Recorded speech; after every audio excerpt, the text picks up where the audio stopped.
Hi అండి, అందరికీ నమస్కారం. ఈరోజు మనం మటన్ శనగపప్పు కర్రీ ప్రిపేర్ చేసే విధానం చూద్దాం రండి. ముందుగా కర్రీకి కావాల్సిన పదార్థాలు: మటన్, నానబెట్టిన శనగపప్పు, ఉల్లిపాయలు, అల్లం వెల్లుల్లి పేస్టు, గరం మసాలా, ఉప్పు, కారం, పసుపు, కొత్తిమీర, ఆయిల్. మరి ఇంకెందుకు ఆలస్యం, కర్రీని ప్రిపేర్ చేసే విధానం చూద్దామా మరి. కుక్కర్లో ఆయిల్ వేసి ఉల్లిపాయలు వేయించుకుని అవి మగ్గాక మటన్ వేసుకుని 10 నిమిషాలు వేయించుకున్నాక దానిలో అల్లం వెల్లుల్లి పేస్టు, గరం మసాలా వేసుకుని అవి కొంచెం వేగాక దానిలో పసుపు, ఉప్పు, కారం వేసుకుని వాటర్ యాడ్ చేసుకుని కుక్కర్ మూత పెట్టి 10 విజిల్స్ ఉంచి తరువాత మటన్ ఉడికిందో లేదో చూసుకోవాలి. తరువాత దానిలో నానబెట్టిన శనగపప్పు వేసి మళ్ళీ 4 విజిల్స్ పెట్టుకోవాలి. అంతేనండి, ఎంతో రుచికరమైన మటన్ శనగపప్పు కర్రీ రెడీ. అందరికీ నమస్కారం.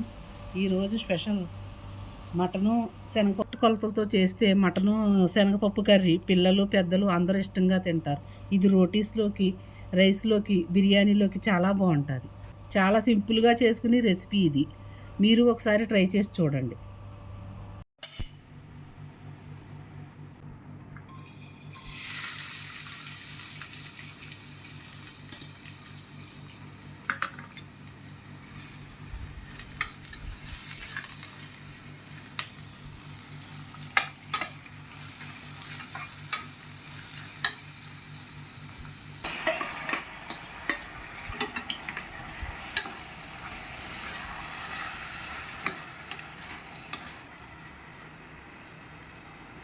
సరిపోతుంది.